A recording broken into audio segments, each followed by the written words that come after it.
आज कहानी एक ऐसे नेता की जो सिर्फ एक नेता ही नहीं, एक पत्रकार, एक कवि, एक लेखक और आदर्श का धनी एक व्यक्ति। जी हाँ, आप सही समझ रहे हैं। हम भारत रत्न और भूतपूर्व प्रधानमंत्री श्री अटल बिहारी वाजपेयी जी की बात कर रहे हैं। वाजपेयी जी का जन्म 25 दिसंबर 1924 को मध्य प्रदेश के ग्वालियर में शिंदे की छावनी में हुआ था। यह बड़े ही सौभाग्य की बात है कि जिस दिन उनका जन्म हुआ था उस दिन क्रिसमस डे यानी ईसा मसीह का जन्म दिवस भी मनाया जाता है। इनके पिताजी कृष्ण बिहारी वाजपेयी एक अध्यापक थे। पंडित कृष्ण बिहारी वाजपेयी अध्यापक के साथ साथ एक कवि भी थे।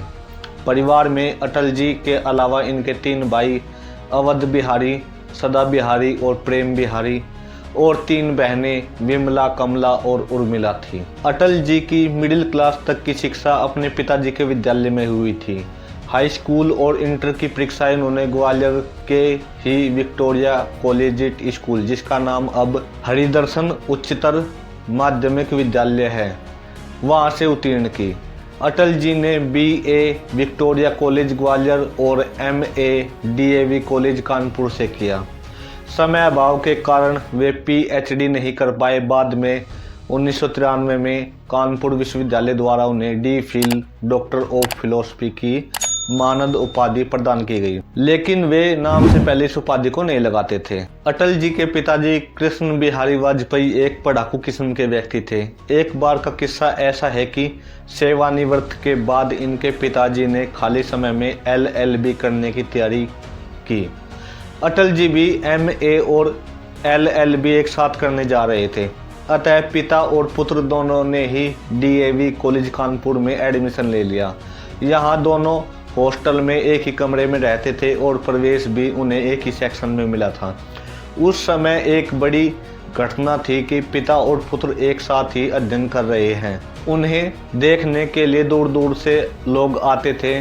मजा तो तब आता था कि जब किसी दिन क्लास में कृष्ण बिहारी एब्सेंट होते तो प्रोफेसर अटल जी से पूछते कि आपके पिताजी कहाँ हैं, कॉलेज क्यों नहीं आए। इसी प्रकार कभी अटल जी एब्सेंट होते तो यही प्रश्न उनके पिताजी से पूछा जाता। इस पर क्लास में ठहाके गूंज उठते थे। जब बार बार ऐसा होने लगा तो हार कर अटल जी ने अपना सेक्शन बदलवा लिया। जब अटल जी 16 वर्ष के थे तब उन्होंने 1940 में नारायण प्रसाद भार्गव की प्रेरणा से संघ की ओर कदम बढ़ाए। RSS का लखनऊ से राष्ट्रधर्म नामक मासिक समाचार पत्र निकलता था। इस पत्र की जिम्मेदारी पंडित दीनदयाल उपाध्याय को सौंपी गई थी।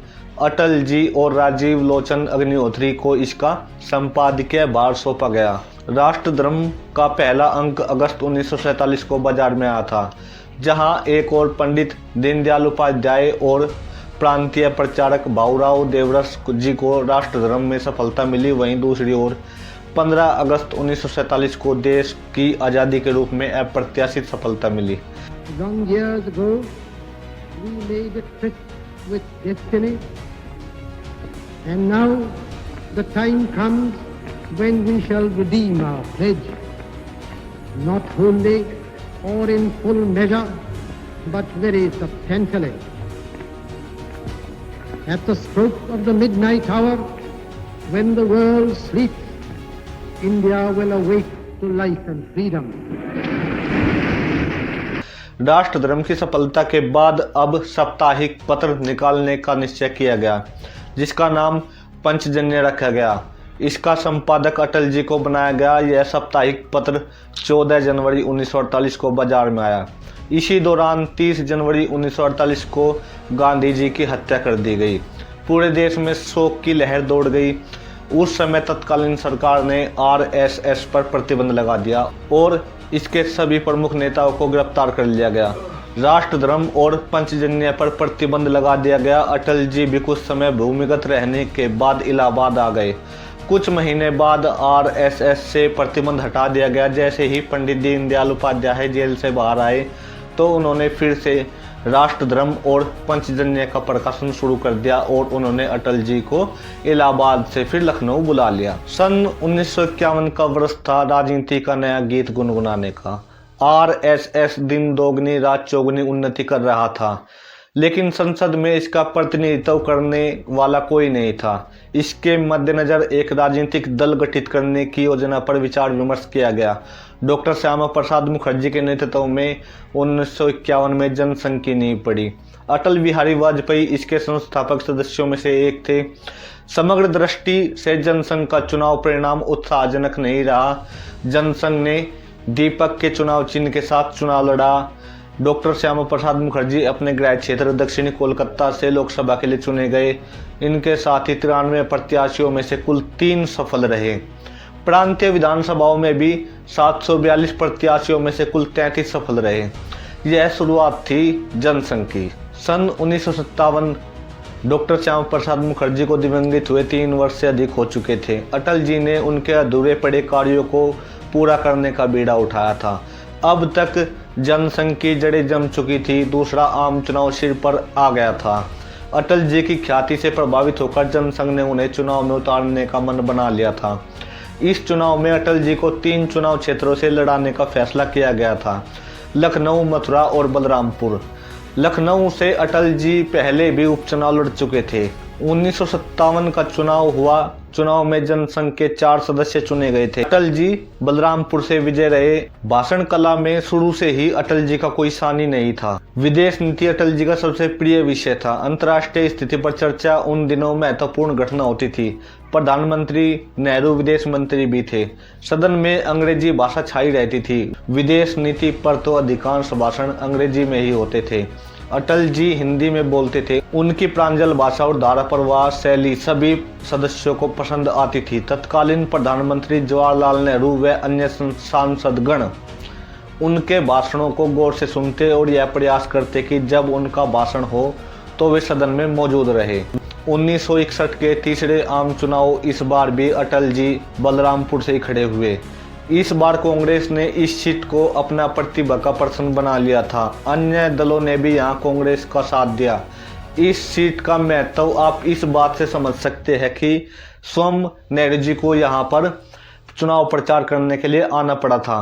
नतीजा यह रहा था कि अटल जी केवल 1052 वोटों से चुनाव हार गए, लेकिन इस बार जनसंघ का संख्याबल बढ़ गया था। इस चुनाव में जनसंघ के 14 सदस्य जीत कर आए थे और विधायकों का संख्याबल इतना था कि वे राज्यसभा में अपना प्रतिनिधि भेज सकते थे। राज्यसभा के चुनाव हुए तो अटल जी जीत गए। जनसंघ के राज्यसभा में 2 ही सदस्य थे। फिर भी सभापति डॉक्टर राधाकृष्णन जी ने अटल जी को प्रथम पंक्ति में बैठने का स्थान दिया।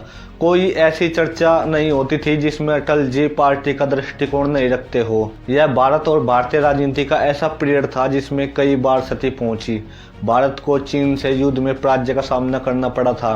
27 मई 1964 को भारत के पहले प्रधानमंत्री पंडित जवाहरलाल नेहरू जी का निधन हो गया था।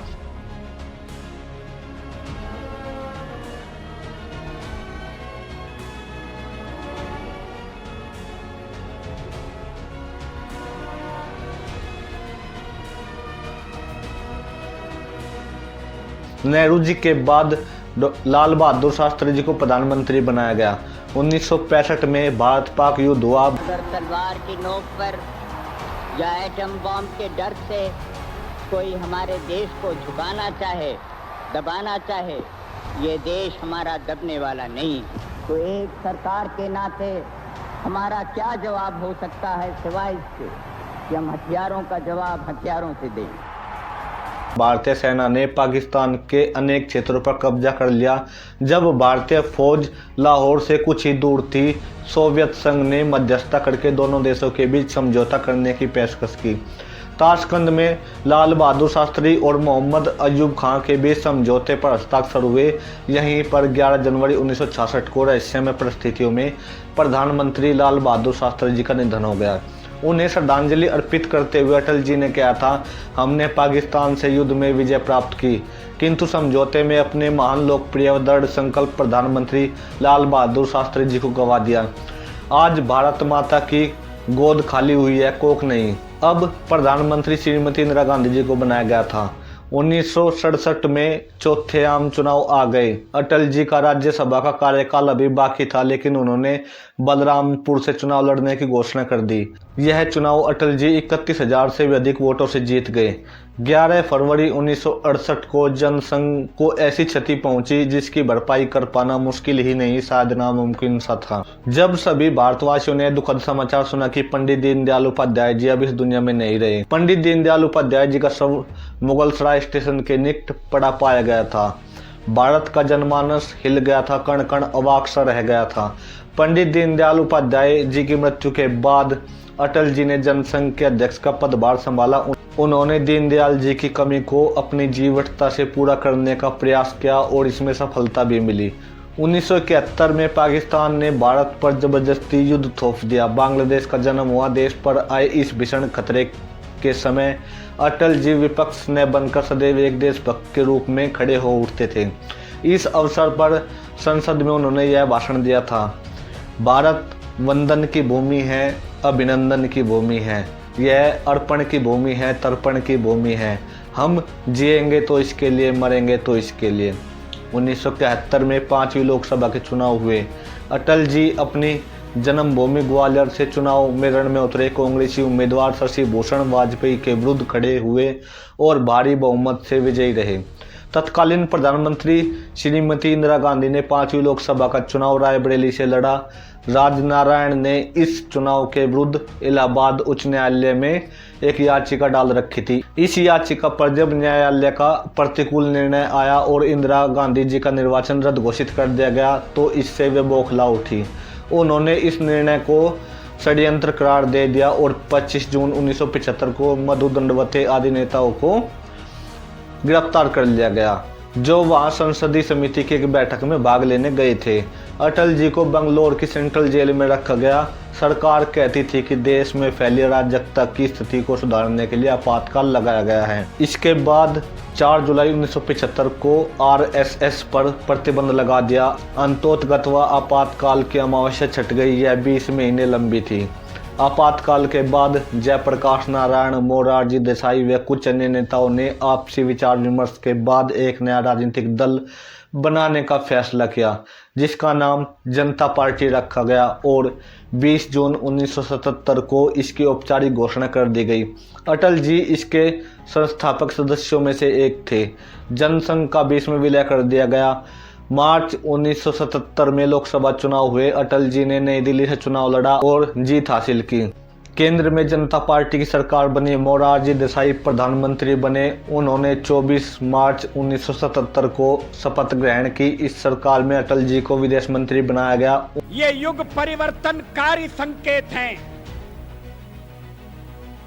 जनता की ललक, आपकी आशाएं आकांक्षाएं अब मूर्त रूप ले रही है। जनता पार्टी ड्राइंग रूम में बैठकर नहीं बनी। जनता पार्टी क्रांति की कोख से जन्म लेकर सामने आई है। उन दिनों जब अटल जी से उनके जीवन के सबसे सुखद क्षणों के बारे में पूछा जाता तो वे कहते थे, अभी तो आना बाकी है, अभी तो संयुक्त राष्ट्र संघ की सभा में हिंदी में भाषण देना है।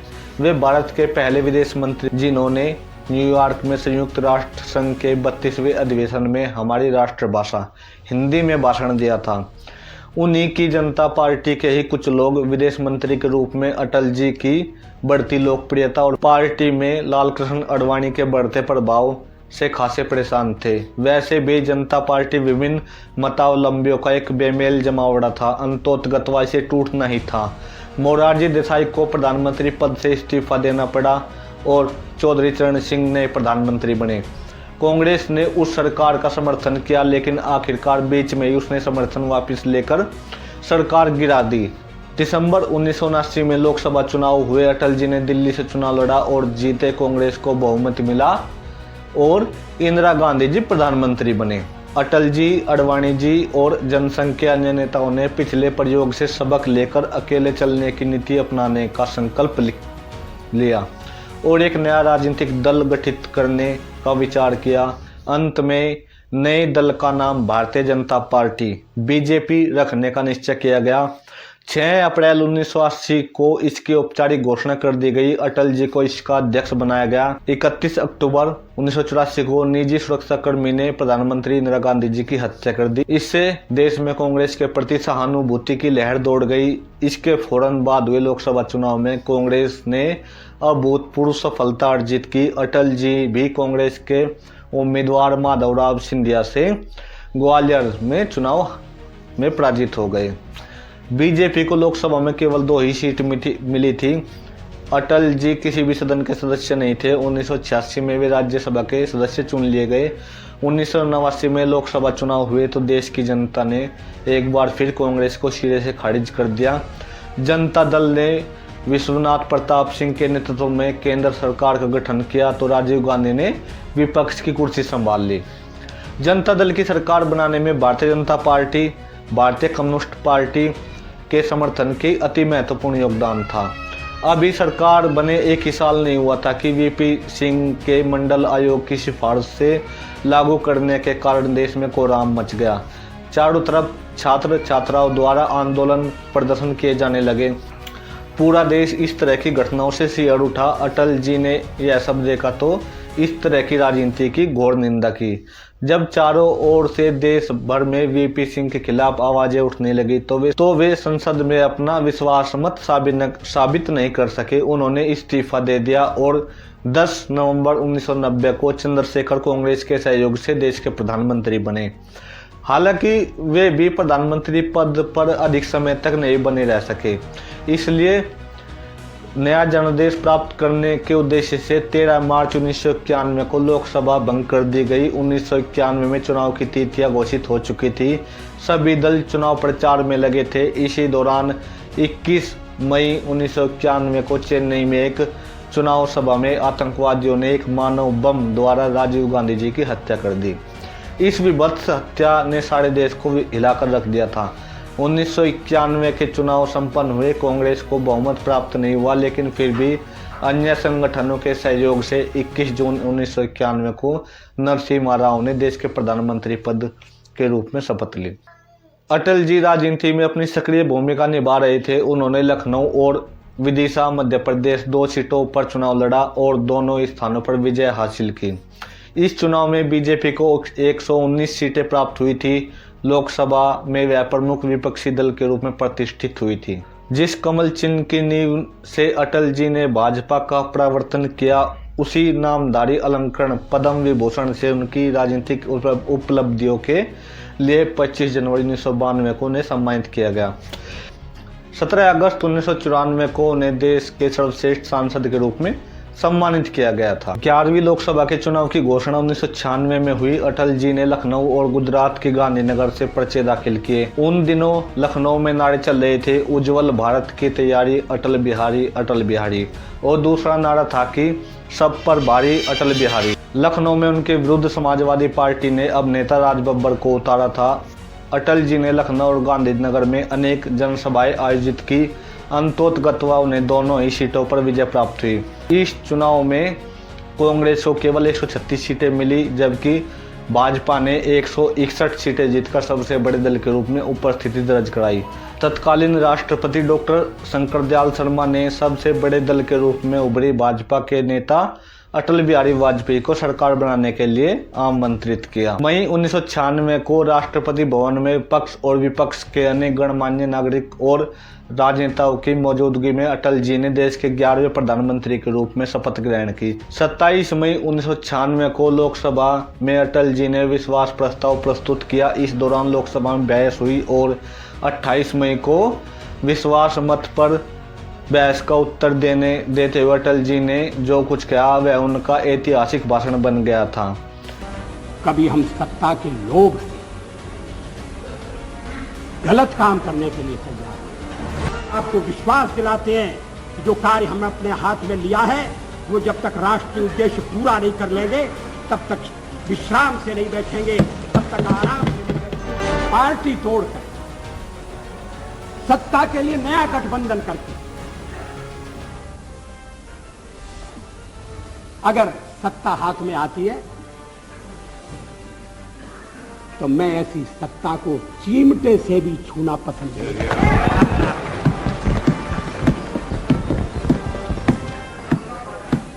अभितो मरणादस्मि केवलम दूषितो यशः। भगवान राम ने कहा था, मैं मृत्यु से नहीं डरता, अगर डरता हूं तो बदनामी से डरता हूं, लोकापवाद से डरता हूं। का खेल तो चलेगा, सरकारें आएंगी जाएंगी, पार्टियां बनेगी बिगड़ेंगी, मगर ये देश रहना चाहिए, इस देश का लोकतंत्र अमर रहना चाहिए। अध्यक्ष महोदय, मैं अपना त्यागपत्र राष्ट्रपति महोदय को देने जा रहा हूँ। ये उस भाषण के अंतिम वाक्य थे और अटल जी ने राष्ट्रपति को अपना त्यागपत्र सौंप दिया था।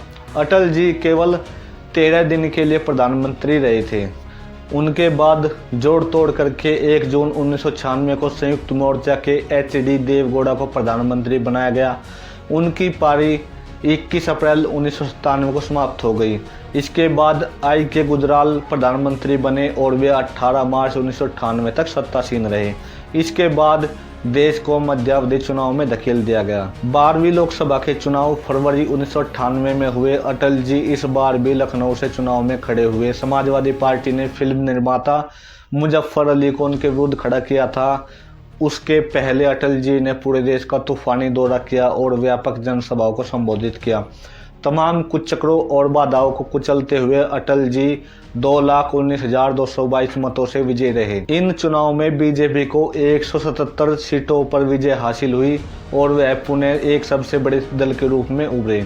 कांग्रेस को केवल 140 सीटें मिली। राष्ट्रपति KR नारायणन ने अटल बिहारी वाजपेयी को सरकार बनाने का न्योता दिया। 19 मई 1998 को अटल जी ने दूसरी बार प्रधानमंत्री पद की शपथ ली और 28 मार्च को अपने कुछ सहयोगियों के समर्थन से बहुमत सिद्ध कर दिया। सरकार के समर्थन में 274 और विरोध में 261 वोट पड़े थे। अटल जी और डॉक्टर APJ अब्दुल कलाम के नेतृत्व में पोखरण में 11 और 13 मई 1998 को क्रमशः 3 और 2 परमाणु परीक्षण किए गए। इसी के साथ भारत परमाणु संपन्न देशों की श्रेणी में शामिल हो गया। इसका नाम ऑपरेशन शक्ति रखा गया था। Today at 15:45 hours, India conducted 3 underground nuclear tests in the Pokhran range.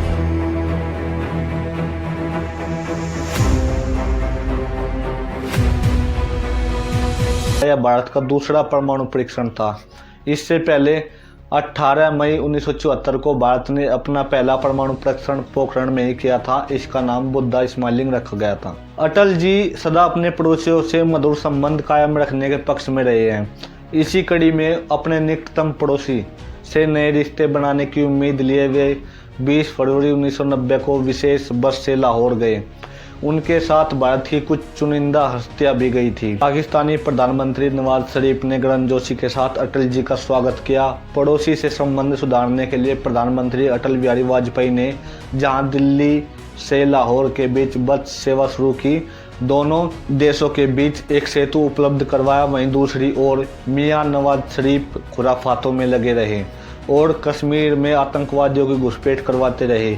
मई 1999 तक स्पष्ट हो गया था कि पाकिस्तानी घुसपैठियों ने देयार, एल्योर, कुकुरथांग, बटालिक, मस्को और टाइगर हिल जैसी कारगिल क्षेत्र की 16 से 18,000 फीट ऊंची बर्फीली चोटियों पर कब्जा जमा लिया। तब भारतीय सेना ने जवाबी कार्रवाई करते हुए ऑपरेशन विजय चलाकर आतताइयों को खदेड़ दिया। अनेक उग्र तत्व मारे गए और पाकिस्तान को करारा जवाब दिया गया। हमारे अनेक राष्ट्र प्रेरी शहीद भी हुए। अटल जी की सरकार को तेलुगु देशम, अन्ना द्रमुक, तृणमूल कांग्रेस, समता पार्टी, अकाली दल, BSP, शिवसेना आदि पार्टियों का समर्थन प्राप्त था। उनमें अन्ना द्रमुक की जयललिता शुरू से दबाव की राजनीति करती आ रही थी। उनके खिलाफ तमिलनाडु में भ्रष्टाचार के अनेक मुकदमे लंबित थे। उन्होंने अटल जी पर दबाव बनाया कि उनके विरुद्ध मुकदमों को वापस लेकर उन्हें दोषमुक्त कर दिया जाए, लेकिन अटल जी ने उनकी बात नहीं मानी तो उन्होंने सरकार से समर्थन वापस ले लिया। 15 अप्रैल 1999 को अटल जी ने सदन में विश्वास मत पेश किया।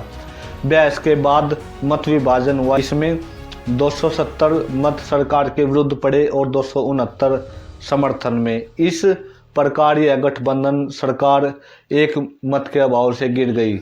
यह एक मत था उड़ीसा के मुख्यमंत्री गोमांग अमांग का। जब वे लोकसभा के सदस्य थे तभी उड़ीसा के मुख्यमंत्री बना दिए गए।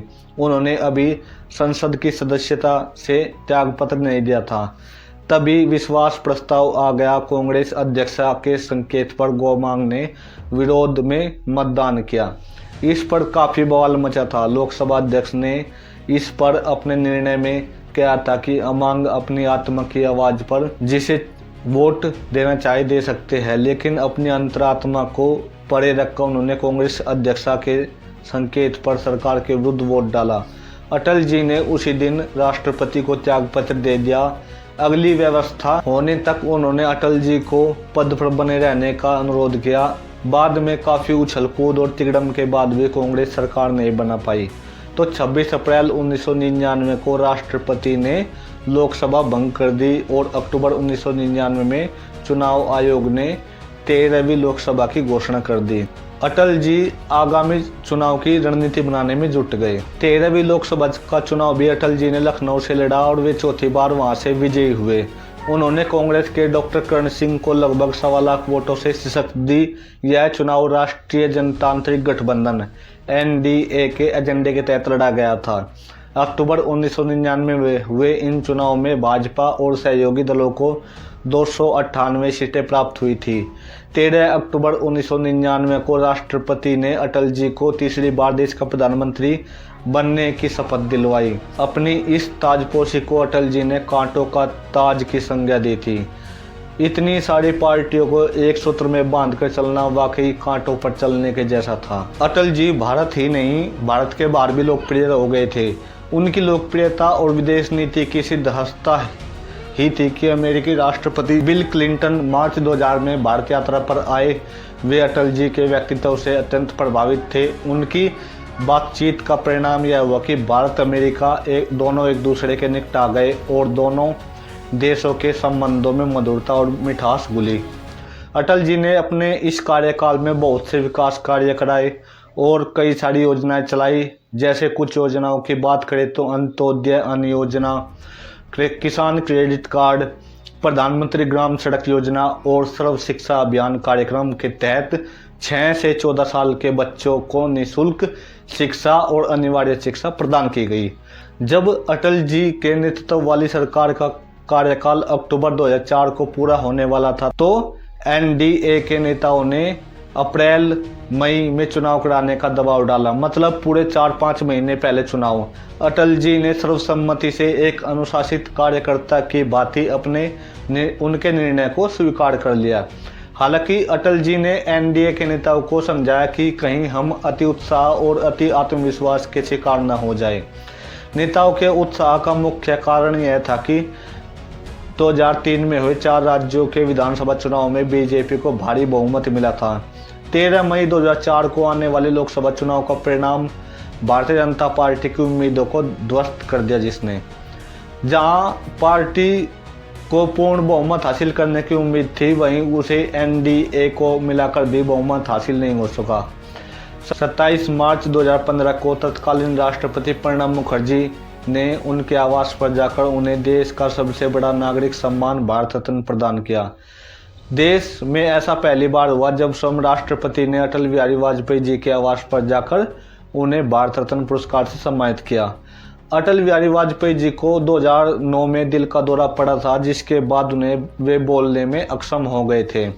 उन्हें 11 जून 2018 को किडनी में संक्रमण और अन्य कुछ अस्वस्थ समस्याओं की वजह से एम्स में भर्ती कराया गया था, जहां 16 अगस्त 2018 की शाम 5:05 पर उन्हें अंतिम सांस ली।